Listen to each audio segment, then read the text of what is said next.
பழம்பெருமையா பேசிட்டு அப்படியே இருந்துன்னு சொன்னா அந்த ஒரு கடை 2 கடை வச்சுட்டு, ஏன்னா தங்கம் அசலை பாதுகாப்பு பண்றதே பெரிய விஷயம். இப்போ தங்கம் 5 டிஜிட்டுக்கு வந்துருச்சு, 10,000 ரூபாய்க்கு மேல போயிடுச்சு.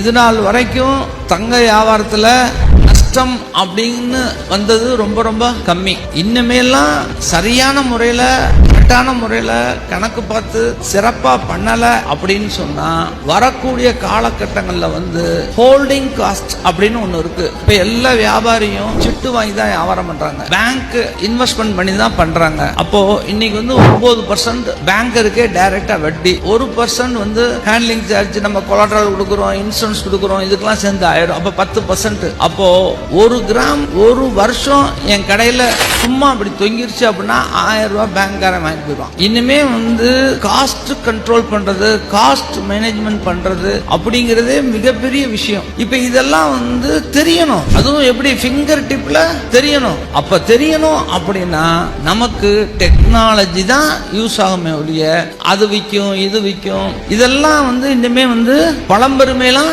பேசுவோம் ஒரு அளவுக்கு தான். அதுக்குள்ளார நீங்க சுதாரிக்கிறதுக்கு உள்ளார காலம் மாறிடும், அப்புறம் ரிஸ்க் ஜாஸ்தி.